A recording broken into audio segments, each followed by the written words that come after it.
Hello student, कैसे हैं आप लोग। तो आज देखिए यहाँ पे आपका चैप्टर 4 जो नसीहत का एक पैराग्राफ पढ़ाए थे उसके आगे से आपको आज बता रहे हैं।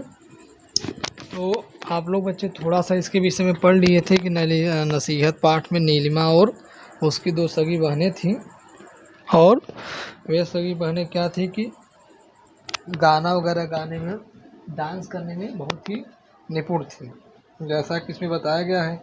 लेकिन बाद में बच्चों होता क्या है कि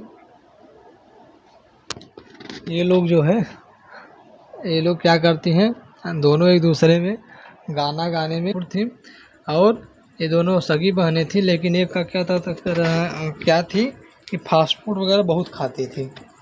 एक जो बहन थी उसकी छोटी, वो जो है फास्ट फूड बहुत खाती थी, दूसरी जो है स्वास्थ्यवर्धक खाना खाती थी। बाद में बीमार पड़ जाती है। आइए इस कहानी को पढ़ लेते हैं। देखिए, बनारस शहर में पान बाजार के पास दो बहनें रहती थीं, नीलिमा और कंचन। नीलिमा और कंचन जुड़वा बहनें थीं। वे दोनों कैसी थी? वे दोनों जुड़वा बहनें थीं। इसको पढ़ लिए हैं, फिर भी रिवीजन कर दे रहे हैं। वे दोनों जुड़वा बहनें थीं और देखिए, नीलिमा और कंचन जुड़वा बहनें थीं और बनारस शहर में रहती थी। नीलिमा और कंचन एक चौथी कक्षा में पढ़ती थी। हालांकि दोनों जुड़वा थी, फिर भी उनको आदतें बिल्कुल अलग अलग थी। नीलिमा खाना खाने में आनाकानी करती थी, जबकि उसकी बहन जो कंचन थी हर सब्जी को, हर फल खाती थी। नीलिमा को कभी कभी मम्मी से डांट पड़ती थी, लेकिन जो कंचन थी उसे क्या होती थी, बराबर डांट पड़ती थी। हाँ देखिए, दादी भी समझती थी, पर वह दादी को नसीहत को एक कान से सुनती और दूसरे से निकाल देती। अर्थात नीलिमा को उसकी दादी भी जो है कुछ न कुछ बात बोलती थी, लेकिन वह एक कान से सुनती और कान से निकाल देती थी। इतनी बात हो गई थी जब एक बार जब नीलिमा जो है और कंचन स्कूल के सांस्कृतिक जो कल्चरल प्रोग्राम था उसमें भाग लेने पहुंचने के लिए चुनी जब गई, तो नीलिमा चूँकि बिहू नृत्य अच्छा करती थी। और यह बच्चों, बिहू नृत्य कहाँ मनाया जाता है? यह आपका बिहू नृत्य जो है असम में होता है। ठीक, बिहू असम का एक त्यौहार है जो कि फसल कटने के समय मनाया जाता है। तो देखिए कि बिहू नृत्य अच्छा करती थी, इसलिए उसे मंच पर सबसे आगे रहना था। नीलिमा को कार्यक्रम में भाग लेना बहुत पसंद था। वह प्रतिदिन स्कूल खत्म होने के बाद 2 घंटे नृत्य का अभ्यास करती, किंतु घर जाकर खाना खाने में ना नुकुर करने और ढंग से खाना न खाने के कारण नीलिमा कमज़ोर होने लगी। भूख लगने पर कभी पिज्ज़ा चाउमीन खाती तो कभी कोल्ड ड्रिंक पीती, जबकि कंचन मम्मी द्वारा दिया गया पौष्टिक भोजन ही करती। और देखिए आगे, अत्यधिक परिश्रम करने और खाने के प्रति लापरवाही के कारण नीलिमा बच्चों क्या हुई, बीमार हो गई। वह नृत्य भी नहीं कर पाती। उसके पापा उसे अस्पताल ले गए। डॉक्टर ने जांच करके बताया कि अत्यधिक पिज्ज़ा चाउमीन खाने से नीलिमा का क्या हुआ, पेट खराब हो गया, अर्थात तो उसमें फूड पॉइजनिंग की समस्या आ गई। उसे पूरा आराम करने को कहा। नीलिमा बहुत दुखी हुई क्योंकि वह कार्यक्रम में भाग नहीं ले सकती थी। नीलिमा के अंदर क्या हुआ, दुख की भावना पैदा हुई और वह परेशान हो गई। क्योंकि इसलिए परेशान हुई कि अब जो साल भर वह मेहनत करती है, उस साल भर की मेहनत का परिणाम ये हुआ कि सही समय पर उसकी तबीयत खराब हो गई। इसको इस तरह अगर आप समझिए बच्चों, कि जैसे अगर आप साल भर अच्छे से पूरे ईयर में अच्छे से पढ़ाई किए हों और जैसे ही आपका फाइनल ईयर का या हाफ ईयरली का या पीटी का एग्ज़ाम हो और उस एग्ज़ाम के समय क्या हो, आपकी तबीयत खराब हो जाए, तो अब देखिए अगर आपका स्वास्थ्य जो है ख़राब हुआ, तो उस स्वास्थ्य के ख़राब होने से आपका जो है एग्ज़ाम छूटा और परेशान भी आप हुए। तो इस वजह से आप क्या करिए, पौष्टिक भोजन करिए और बहुत ही नियमित भोजन करिए। एक क्रम हो आपका, ऐसा नहीं कि हर समय खाते रहिए। तो यहाँ पे यही बताया गया कि नीलिमा जो है बीमार पड़ गई, तो उसकी तबीयत खराब हो गई।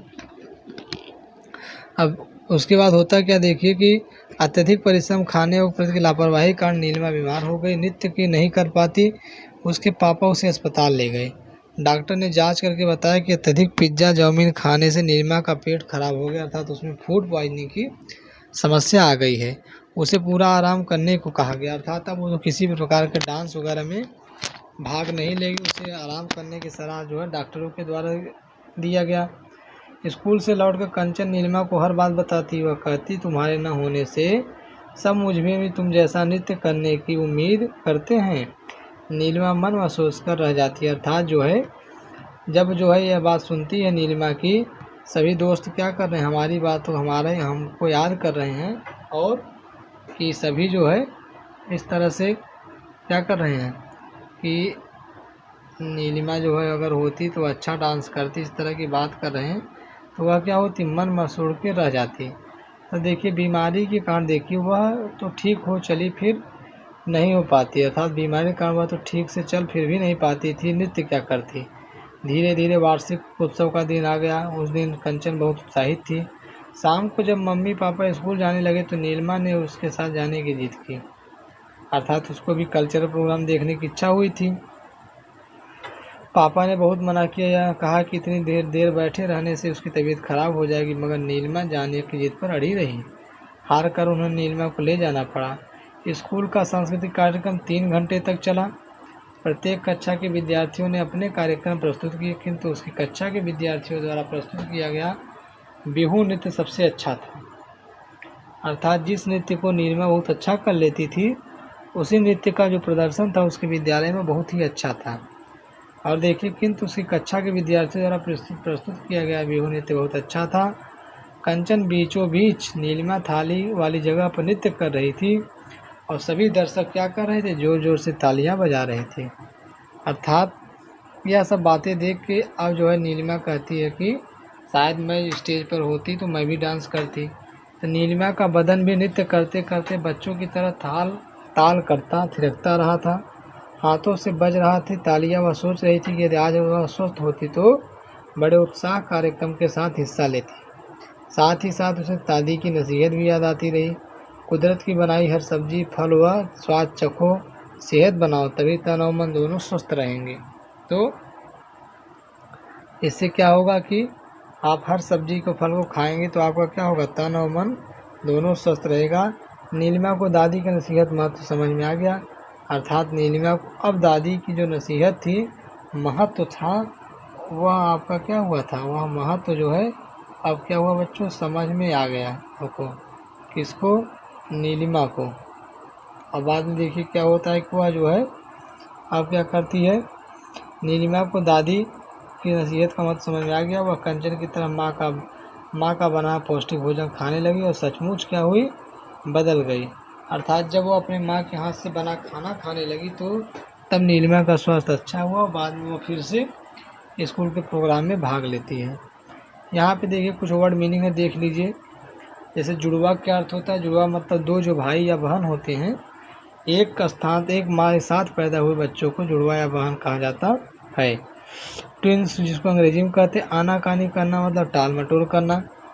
किसी बात का आनाकानी करने का तात्पर्य है कि टाल मटोल करना। आगे देखिए,